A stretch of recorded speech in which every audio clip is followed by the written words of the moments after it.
Society اور معاشرے میں سب سے بڑی چیز جو اخذ کرنے کی ہے وہ حضور صلی اللہ علیہ وسلم کی صفت رحمت ہے. معاشرے میں رحیم ہو جائے. جو ویسٹ کا امپیریل ایجنڈا ہے کہ جو سیدۃ النساء کی وراثت ہے، جو امہات الانبیاء کی وراثت ہے، وہ آپ سے یہ چھیننا چاہتے ہیں. علم حاصل کرو. جو اس زمانے میں سب سے مؤثر ہے، علم کے حصول کے مقاصد کو بلند کریں تاکہ آپ کا علم آپ کے ملک کے کام آئے. الحمدللہ وحدہ الصلاة والسلام علی من لا نبی بعدہ وعلی آلہ وصحبہ اجمعین. قابل احترام عزت مآب جناب پروفیسر نسیم حیدر شاہانی صاحب، پرنسپل گورنمنٹ گریجویٹ کالج بکھر، قابل احترام اساتذہ اکرام، faculty members, head of departments, انتظامی افسران ادارہ حاضہ اور تمام طلباء اور طالبات، ناچیز خلوص دل سے آپ کی خدمت میں سلام پیش کرتا ہے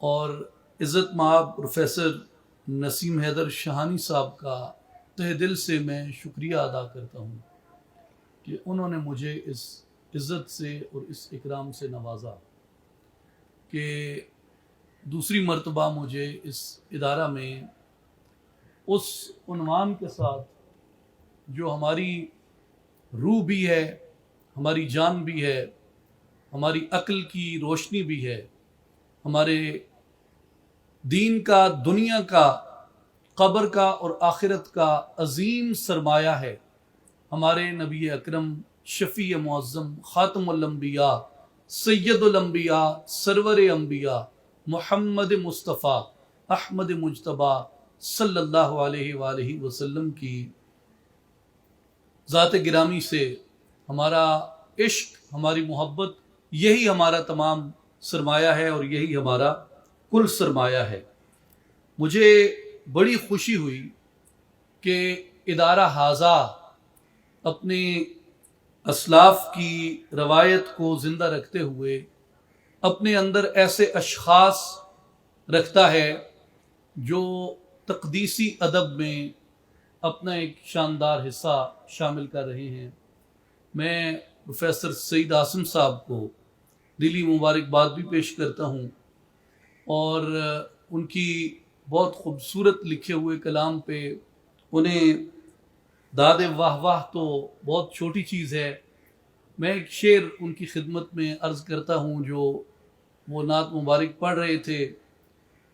میں شب نجف میں گزاروں سحر مدینے میں. تو میرے ذہن میں فی البدی اسی پہ ایک شعر آیا، میں آپ کی نظر کرتا ہوں. خدا کرے کہ مدینے میں موت آ جائے، خدا کرے کہ مدینے میں موت آ جائے، کہ عشق پائے گا اپنا ثمر مدینے میں. اور یہ مجھے بڑی خوشی ہوتی ہے اس چیز کو دیکھ کے، اور میں خاص کر اپنے تمام نوجوان بہنوں کو اور بھائیوں کو، بیٹوں کو اور بیٹیوں کو اس بات پہ انکریج کروں گا کہ آپ کو اپنے ادب سے ضرور تعلق استوار کرنا چاہیے. ادب جو ہے، لٹریچر، خاص طور پہ جو شاعری ہے، یہ آپ کے اندر حصے لطافت کو بیدار کرتی ہے، آپ کو اپنے اندر کے سوز و ساز کے قریب کرتی ہے. اور اس خطے میں اگر آپ دیکھیں تو جس طرح مجھے یہ بڑا فخر ہوتا ہے ہمیشہ اپنے خطے کو دیکھ کے کہ ہماری بہت سی عادات عرب کلچر کے بہت قریب ہیں. جس طرح ایک فصاحت لسان العرب میں پائی جاتی ہے، میں اس کی برابری کا تو دعویٰ کوئی مسلمان سوچ بھی نہیں سکتا، لیکن ہمارے اس خطے کی جتنی زبانیں ہیں ان کی فصاحت عربی کے بعد